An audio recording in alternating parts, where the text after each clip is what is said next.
fifaliana trano no miara-bananao izay manaraka ity fandaharana mahafinaritra ity mitondra hery amin'izao andro faharoa iarahantsika izao dia hoe matokian Jehovah amin'ny zavatra rehetra. Zava-dehibe tokoa ny fatokiana an'Andriamanitra amin'ny zavatra rehetra izay ataontsika, amin'ny zavatra iainantsika satria hitarika antsika ho amin'ny fiadanana izany.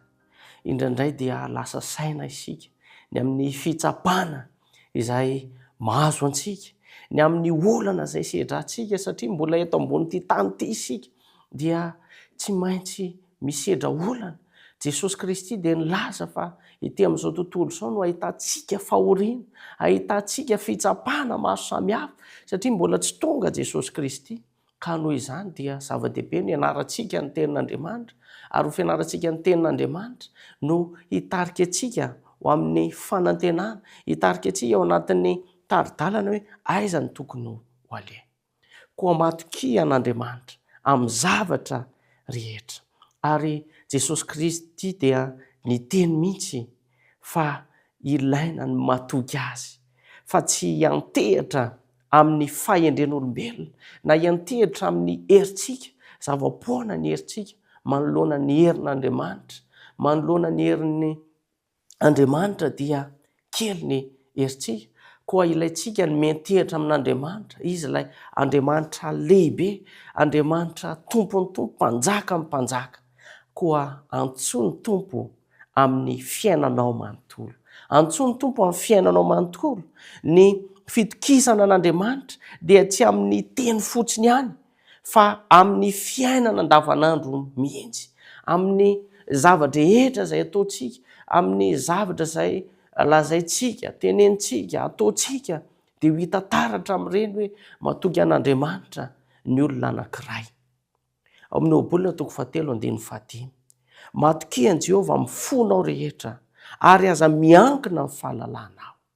Tsy ilaina amin'ny fanarana an'Andriamanitra ny fianteherana amin'ny alalan'ny herintsika, fa mila miantehitra, miankina amin'ny herin'Andriamanitra isika, mila miankina amin'ny fahalalàn'Andriamanitra isika fa tsy ny fahalalantsika na ny fahendrentsika, ary mila matoky an'Andriamanitra amin'ny fontsika manontolo itsika tsiraray avy. Rehefa matoky ny tompo isika dia izy no mitarika ny lalantsika, izy no mitari-dalana antsika amin'izay tokony ho alehantsika. Koa aoka atoky tanteraka an'Andriamanitra amin'ny fontsika manontolo. Ankehitriny ihany koa dia miantso anao ny tompo. Atolory an Jehovah ny enta mavesatra ao. Salamo 5:220. Apetrao amin'i Jehovah ny entanao, ary izy no hanohana anao, tsy avelany angozogozo mandrakizay ny marina. Tsy natao hitondra irery ny fahoriana isika tsiraray avy, fa Andriamanitra ny manohana antsika. Koa aoka apetraka amin'Andriamanitra izany enta-mavesatra izany. Apetraka amin'Andriamanitra ny fahoriana izay mety tsapantsika any anatintsika any. Ny fametrana izany eo amin'Andriamanitra dia midika fa matoky an'Andriamanitra ny olona anankiray. Ary rehefa matoky an'Andriamanitra ny olona anankiray dia haneho zava-magaga sy haneho ny heriny eo amin'ny fiainana misy antsika io Andriamanitra io. Tadio ankoho fa ny tompo dia miady ho anao. Indraindray dia matsiaro irery izao sy anao, matsiaro irery isika, nefa Andriamanitra no miaro sy miady ho an'izay matoky azy. Zava-dehibe ny fatokiana an'Andriamanitra. Eksodosy 4:4-5 dia mazava ny tenin'Andriamanitra. Jehovah hiady ho anareo ary anareo kosa angina. Zava-dehibe ny fahanginana manoloana ny ady, fa tena ilaina ao anatin'ny ady izay lalovantsika ny fametrana ny ady eo am-pelantanan'Andriamanitra, ny fametrana an'ireny olana maro samihafa ireny eo am-pelantanan'Andriamanitra. Fa rehefa apetratsika amin'Andriamanitra izy ireny ka matoky an'Andriamanitra isika dia izy mihitsy no miado antsika, izy mihitsy no manampy aisy anao ka ahatsiaro ilay fiadanana ao anaty isika. Rehefa tsy hiaino intsony ny feo izay mety tsy mampahery atsika isika dia tena tsapantsika lalina ao anatintsika fa manana fiadanana isika.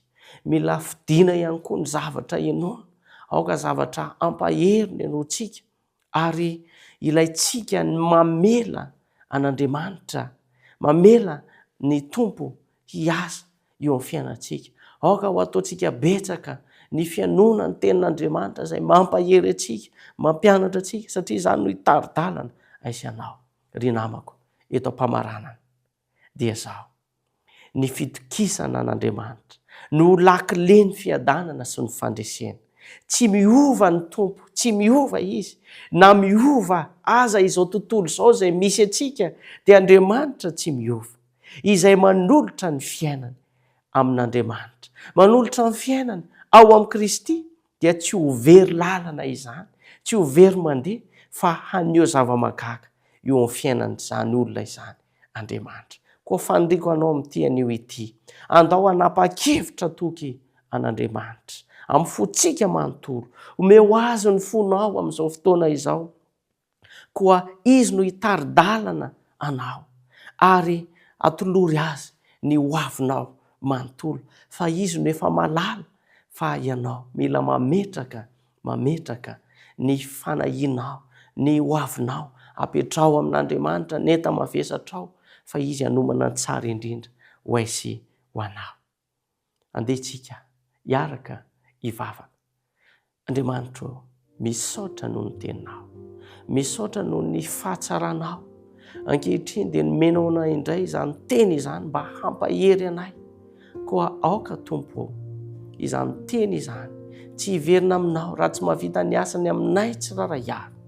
Koa aoka toky tanteraka anao ny fonay, ny sainay, ka hametraka tanteraka ny fanahinay, ny fiainanay eo am-pelantananao izahay. Ary ianao dia ho azonay antoka fa ny zava-mahagaga amin'ny fiainanay. Amin'ny anaran'i Jesosy Kristy. Amen.